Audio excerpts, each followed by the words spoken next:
us kind of an idea of some of the things you did this year? Well, like I said, our big one was Chalk Walk. Another one we just recently did was Mixed Kid Crusaders. My son Michael decided, from a personal event, he decided he wanted to support the troops this year. So we did a drive for Operation Gratitude. We had a lot of help from people from my church, Lakewood First United Methodist Church, and from Natalie at Avery Blue Arts and Lisa at the Long Beach Depot for Creative Reuse. We had a lot of people helping us. And he raised over $200, and we donated half of that, and then we purchased care package items. So that was one of the things we did. We've done a lot of events, like I said, Ride for Kids. March on Alzheimer's was right after my mom's surgery, and she was very adamant that we do it no matter what the outcome of her surgery was. So Michael and I did that one as, our little family team. We've donated to Love in the Mirror.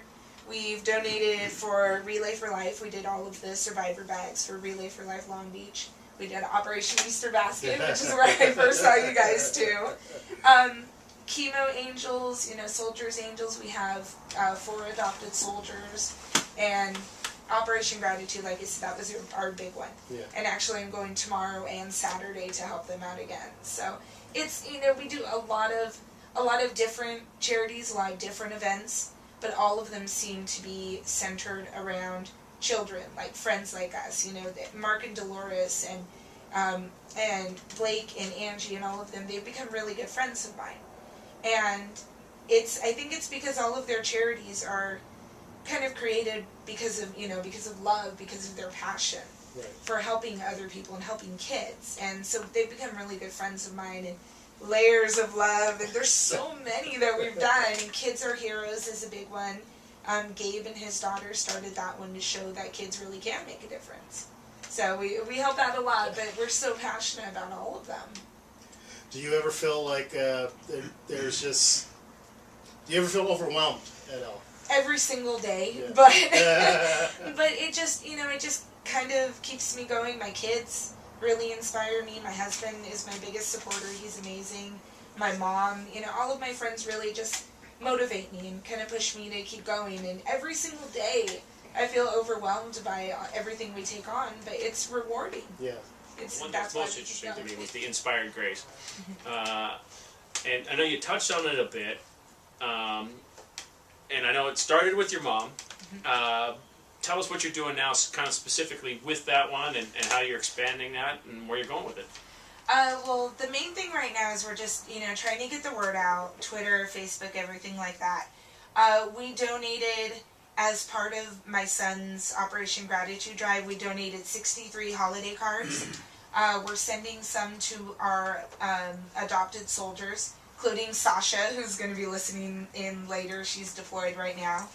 And we also are going to be donating at the Breakers in downtown Long Beach. And just as part of Soldiers Angels, I'm on the card team, so we're sending out cards to anyone who needs them. A lot of times people try to make things really complicated. Yeah. Let's figure out and it's such a simple thing, and the written word can be very powerful. And exactly. That's what really struck me, was how simple the concept is, how you could touch so many people. It's a really neat idea. Yeah, when my mom was in the hospital, she didn't want flowers and balloons and gifts. All she wanted was cards. She wanted notes of encouragement, and that's all she really needed.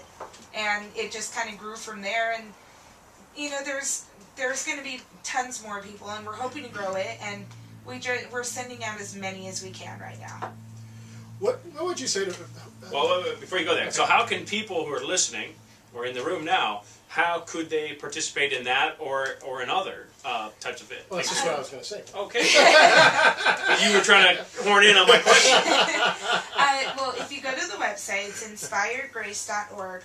You can donate cards. After Christmas, we're going to be collecting a lot of the cards. They go on sale, Target, Walgreens, everything like that. We're going to be collecting them and kind of storing them for next year, for the soldiers, anyone who needs them. If you know someone who needs an encouragement, they need a card, they need a letter, anything. If you know a soldier, someone who's in the hospital, someone who's at home dealing with something, you can go to the website and submit them, and it's always confidential. We'll send them a card, and if you have time How and would you you encourage can people spare. to be involved? The first thing I would say is think about something you're passionate about. If you're a parent, things like Friends Like Us. Right now they really need help with shipping costs.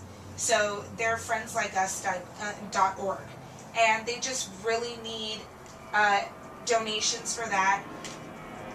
Put yourself in their shoes. What would you do if your child was diagnosed with cancer? You would want someone to be there for them. If you have a family member who's deployed, you can always go to soldiersangels.org. Operation Gratitude, it's opgratitude.com. That's a big one that we work with. Like I said, I'm going there tomorrow and Saturday. If you know someone who's deployed, you can adopt a soldier, you can send them care packages. Just think about something that's personal in your life and something that you kind of want to help with. Like I said, if you're a parent, if you have someone deployed, if you've ever been unemployed and you have a situation like that, you can look for food pantries. Like my church has the Broken Loaf Food Pantry, and they serve hundreds of people every month. You can, when you go to Albertsons or Vaughn's or something, pick up a couple extra cans and donate them in a food pantry. It's really that simple. It's so easy to get involved, and people don't realize that. They think it's a huge commitment.